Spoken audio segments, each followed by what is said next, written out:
When Steve Jobs wanted Apple to come up with an OS for mobile devices, he set up two teams.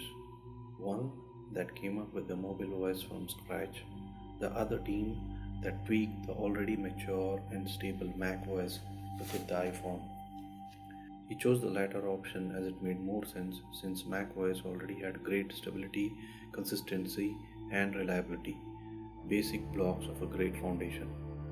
However, post Steve Jobs era, iOS has come a long way but has not lived up to the expectations of its loyal customer base. Here's why. Unlike Android, iOS was consistent, stable, smooth right from day one, thanks to the base macOS on which it was built. Unfortunately, today in 2018, the same cannot be said and the tables have turned around drastically. iOS 11 is now buggy, inconsistent, new bugs, crashes being discovered with every update, and not being able to keep up with the features found on Android even to this day. Android, on the other hand, has been turning things around.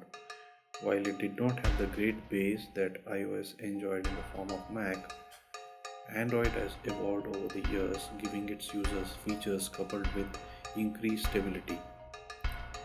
Of course, Android is still not at the pinnacle of refinement, but it certainly shows improvement with every iteration. iOS, on the other hand, is like a degrading piece of code that is deteriorating as it ages.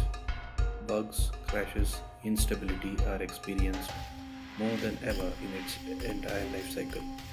This, coupled with Apple's strategy of slowing down older gen iPhones by forceful upgradation of their iOS versions and then dumping those phones in developing countries like here in India, has only dented Apple's image in a potential large market with an average age of 27.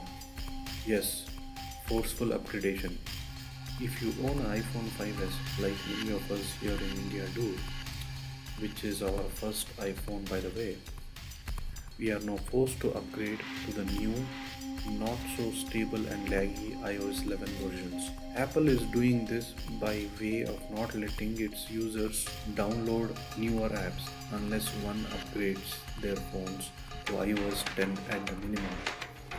But when you do try to upgrade now, you will only be able to upgrade to the latest iOS 11 series, which even slows down the phones, especially the older iPhones, the iPhones 5s and the likes, leaving us frustrated of buying the first iOS device, which is an older gen device, and then forcefully upgrading it to the latest iOS version simply because newer apps no longer supports iOS 9 versions, which are far more smoother and stable compared to the latest iOS versions, especially on older gen devices like the iPhone 5s. Also, Apple's decision on removing the super convenient home button is leaving many users high and dry and not wanting to go for the Face ID only option in the newer models. These changes are only cosmetic and do not really offer any substantial value to the user experience.